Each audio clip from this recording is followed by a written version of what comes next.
Now discuss the second type, which is anaerobic respiration. It takes place in the absence of oxygen. You remember we have discussed in the differences between aerobic and anaerobic respiration. Here, incomplete breakdown of food take place, and at the result less amount of energy release.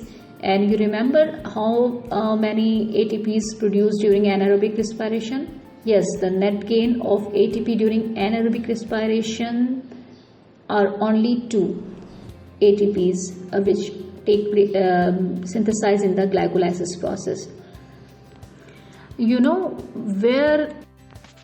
what is the site of anaerobic respiration, यानी कि cell में ये किस जगह पे होता है? Yes, correct answer is cytoplasm, or exactly cytosol, which is the liquid part of the cytoplasm. And next mechanism of entire anaerobic respiration consists of 2 stages. Number 1 is the glycolysis and number 2 is fermentation. Glycolysis, जैसे कि glycolysis के topic पे भी हमने आपको बताया था कि कॉमन स्टेप है एरोबिक एंड एनारोबिक रिस्पायरेशन का. तो जो कुछ एरोबिक रिस्पायरेशन में ग्लाइकोलाइसिस में होता है, यानी कि ग्लूकोज की breakdown in the absence of oxygen and change into 2 molecule of pyruvate, same as anaerobic respiration में भी यही होता है. उसके बाद जब आगे ऑक्सीजन सेल को अवेलेबल नहीं होती, तो अब पायरुवेट के मॉलिक्यूल साइटोसोल के अंदर ही जो है वो in the presence of enzyme fermentation के प्रोसेस में इन्वॉल्व हो जाते हैं. तो आइए डिस्कस करते हैं fermentation, which is the second step of anaerobic respiration. कहाँ होता है ये प्रोसेस? यस, साइटोसोल, क्योंकि पूरा एनारोबिक रिस्पायरेशन जो है वो साइटोसोल में होता है, तो उसका फर्स्ट स्टेप ग्लाइकोलाइसिस भी साइटोसोल में होगा और सेकेंड स्टेप फर्मेंटेशन भी जो है वो साइटोसोल में ही होता है. और इस स्टेप में भी ऑक्सीजन की नीड नहीं होती, इसीलिए क्योंकि ये एनारोबिक रिस्पायरेशन का पार्ट है. और ये भी प्रोसेस डिपेंड करता है एंजाइम्स पे. अकॉर्डिंग टू द एंजाइम जो है वो डिफरेंट टाइप के फर्मेंटेशन होते हैं, आपको आगे बताएंगे. तो फाइनली एट द एंड या तो लैक्टिक एसिड फॉर्म होता है फर्मेंटेशन के रिजल्ट में, या फिर इथेनॉल एंड उसके साथ कार्बन डाइऑक्साइड फॉर्म होगा. On the basis of these and products, here we can divide or categorize the fermentation process into 2 types. One type is lactic acid fermentation and second type is the alcoholic fermentation. Let's start the mechanism of lactic acid fermentation, which mostly take place in the animal cell and in some bacteria. Here this mechanism take place in the absence of oxygen, when oxygen is not available in the cell, both pyruvate or the pyruvic acid by using NADH which synthesized in the glycolysis. अब ये दोनों ही NADH को ये use करते हैं pyruvic acid, and in the presence of special enzyme lactate dehydrogenase change into lactic acid molecules, and whereas NADH oxidize into NAD. हमारे body में अक्सर जो है वो जब हम बहुत ज़्यादा एक्सरसाइज करते हैं या वर्किंग करते हैं तो मसल्स फटीग फील होता है. तो इसकी रीज़न क्या है? हमारी उन सेल्स को ऑक्सीजन सप्लाई ना होने की वजह से फर्मेंटेशन के रिजल्ट में लैक्टिक एसिड फॉर्म होता है, जो एक्यूमुलेट हो जाता है और इसकी वजह से जो है वो हमें मस्कुलर पेन फील होता है. Now discuss the second type of fermentation mechanism, which is alcoholic fermentation. This type of fermentation takes place in the bacteria cell and in some fungi and in plant as well, in the absence of oxygen. Here another kind of enzyme is present. That's why here at the end of the fermentation we can see lactic acid नहीं form हो सकता, बल्कि उसकी जगह ethanol and carbon dioxide form होगा.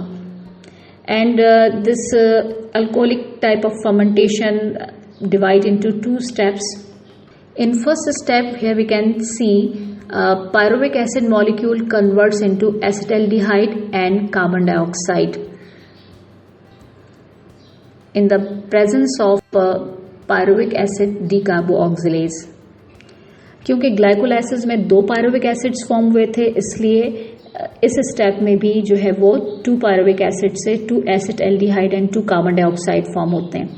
And in the second step ये जो दोनों एसिटाल्डिहाइड है further by the help of enzyme change into ethanol which is the kind of the alcohol.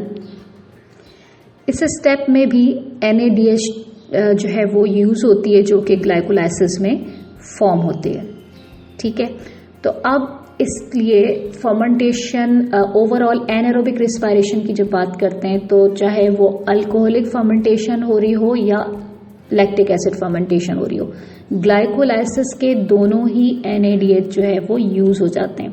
And overall किसी भी टाइप की एनारोबिक रिस्पायरेशन हो रही हो, नेट गेन ऑफ ATPs जो हैं वो सिर्फ 2 होते हैं और वो ग्लाइकोलाइसिस में ही फॉर्म होते हैं. यहाँ आपने देखा कि फर्मेंटेशन स्टेप में कोई पायरुविक एसिड फॉर्म नहीं होता. यहाँ आप देख सकते हैं कि ये पूरा प्रोसेस आपको एक्सप्लेन कर रहा है कि जब सेल के अंदर ऑक्सीजन अवेलेबल होती है तो किस तरह से ग्लाइकोलाइसिस के रिजल्ट में पायरुवेट और फिर उसके बाद फिर link reaction and Krebs cycle यानी कि एरोबिक रिस्पायरेशन का मैकेनिज्म स्टार्ट हो जाता है.